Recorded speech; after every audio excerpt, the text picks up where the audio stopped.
student? Good morning, teacher. Okay, maaari ba kayong tumayo para sa ating panalangin? Ikaw na din. Father, the Son, the Holy Spirit, Amen. True and practice. The value of punctuality and honesty, and also be able to promote it to our loved ones, to give dignity and honor. Also, Lord, help us to bind ourselves together to do the Project Watch for the benefit of the young in our society. And finally, help us, Lord, to be an agent of change so we can do wonders for our country and leave a lasting legacy. We ask this through your Son, Jesus Christ. Amen.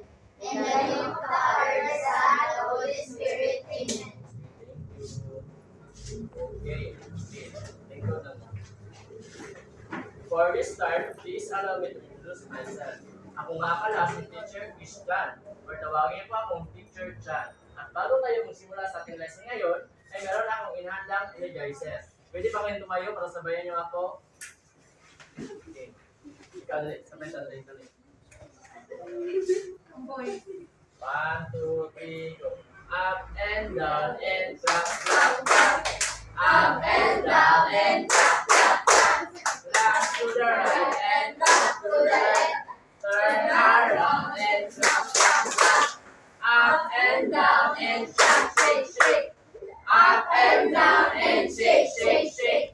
Shake to the left and shake to the right. Turn around and shake, shake, shake. Up and down and stomp, stomp, stomp.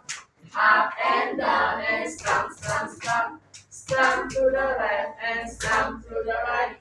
Turn around and stomp, stomp, stomp. Sige, paspaso na ito para exciting. Ang mamali, kayo na ko'y pangutana. 1, 2, 3, go. Up and down and clap, clap, clap. Up and down and clap, clap, clap.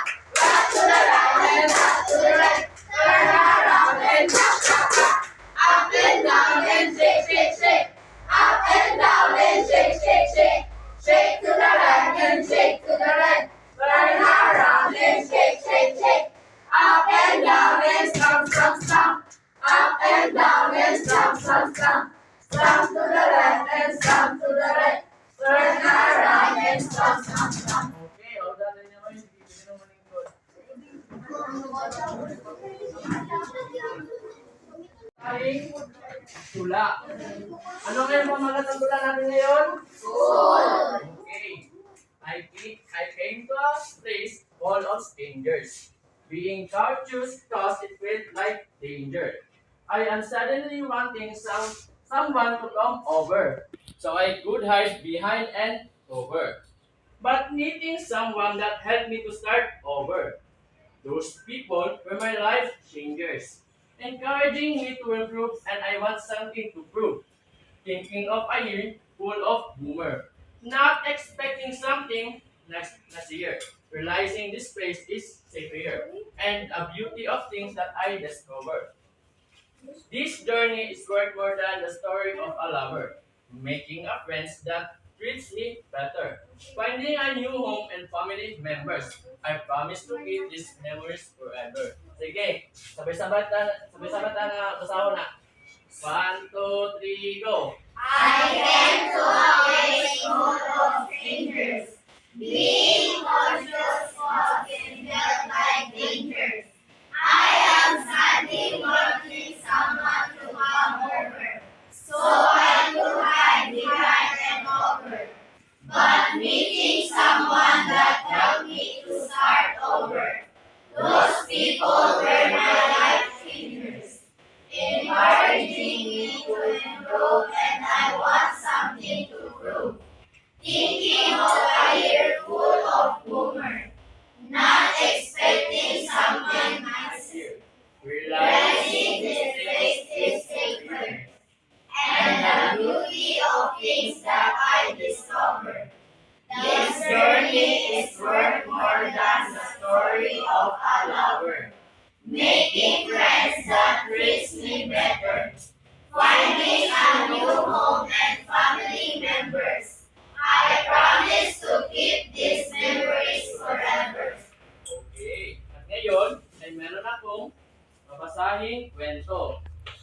Gusto niyo ba ng kwento? Opo.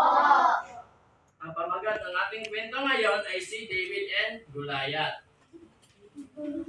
Nakadungog na mo David and Goliath sa kwento, wala pa.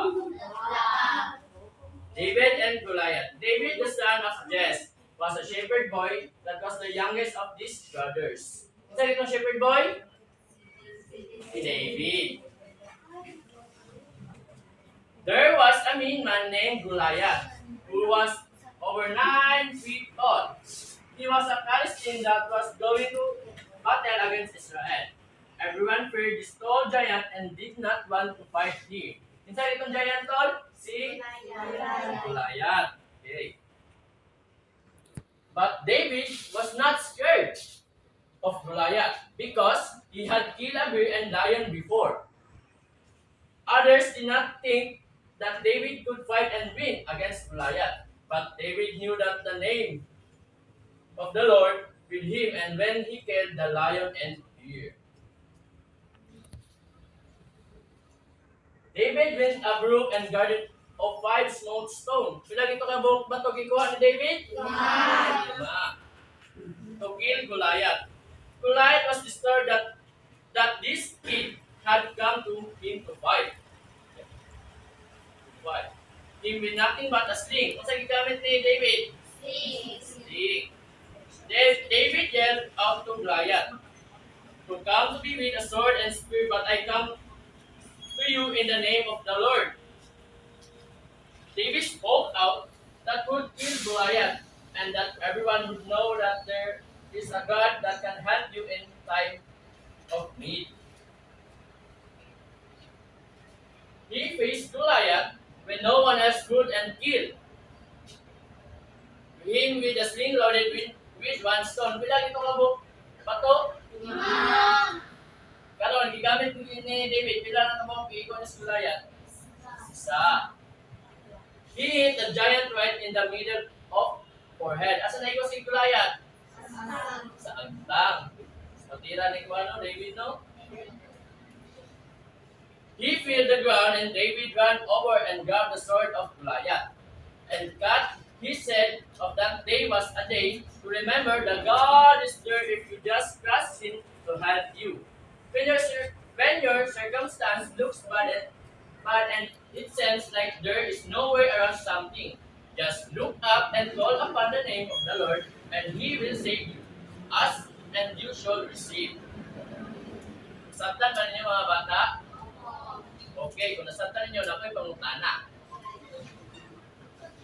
What was the name of the giant David fought? Goliath.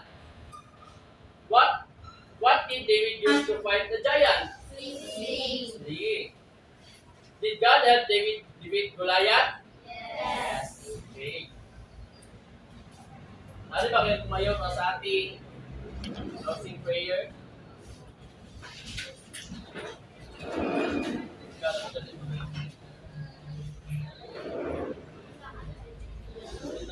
Father, the Son, the Holy Spirit, Amen. Lord, give us the courage To do and practice the value of punctuality and honesty, and also be able to promote it to our loved ones, to give dignity and honor. Also, Lord, help us to bind ourselves together to do the Project Watch for the benefit of the young in our society. And finally, help us, Lord, to be an agent of change so we can do wonders for our country and leave a lasting legacy. We ask this through your Son, Jesus Christ. Amen. In the name of the Father, the Son, and the Holy Spirit. Amen. Goodbye, class. Good